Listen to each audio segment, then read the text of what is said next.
DPC Projo Buleleng menggelar syukuran dan doa bersama serangkaian kemenangan pasangan calon presiden dan wakil presiden Joko Widodo Ma'ruf Amin.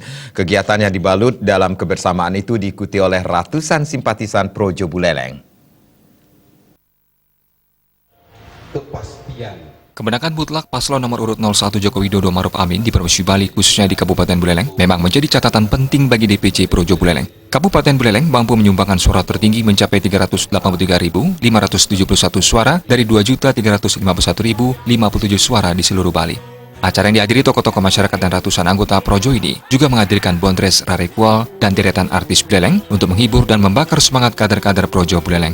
Ketua Dewan Pembina DPC Projo Kabupaten Buleleng, Ketut Putra Sedana mengatakan, khusus di Kabupaten Buleleng, suara yang diperoleh paslon nomor urut 01 Jokowi Amin mencapai sekitar 89% atau 383.571 suara. Raihan itu pun melebihi target yang diinginkan. Meski gugatan terhadap kemenangan Jokowi Amin masih diproses di Mahkamah Konstitusi, hal itu tidak menjadi halangan bagi Projo Buleleng untuk menggelar syukuran. Menurutnya, kemenangan ini merupakan kemenangan bersama dan tidak membedakan kepentingan masyarakat nantinya.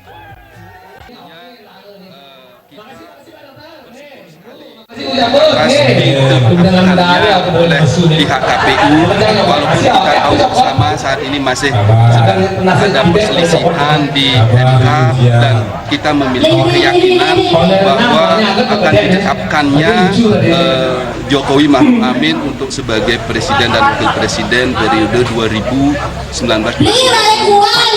dan samping itu kita melakukan doa bersama dengan harapan agar dari kegiatan di Buleleng ini bisa memberikan kedamaian, vibrasi kedamaian tidak saja untuk Buleleng, bahkan Indonesia secara keseluruhan. Dalam kesempatan tersebut sebagai bentuk apresiasi terhadap jerih payah tim pemenangan, Projo juga menggelar syukuran dalam bentuk santap bersama seluruh relawan Projo. Hal ini juga menjadi ajang evaluasi para relawan Jokowi Amin yang telah melaksanakan perjuangan dengan sekuat tenaga dalam tahapan pemilu 2019 lalu. Sekarang ini perbedaan-perbedaan janganlah terlalu ditajamkan. Perbedaan kita lebur, tidak ada lagi kandidat nomor 1, kandidat nomor 2, kita lebur, itu menjadi satu, yaitu kesatuan Indonesia. Karena hanya dengan bersatu kita kuat dan kita bersatu. Kemudian hanya dengan bersatu kita akan bisa mewujudkan apa yang menjadi harapan, cita-cita dari pendiri bangsa, masyarakat adil, makmur dan sejahtera. Tidak hanya menggelar syukuran dan makan bersama, relawan Projo Buleleng menggelar doa bersama sebagai bentuk himbauan bagi masyarakat khususnya Buleleng agar kembali pada sila ketiga terkait menjaga persatuan Indonesia.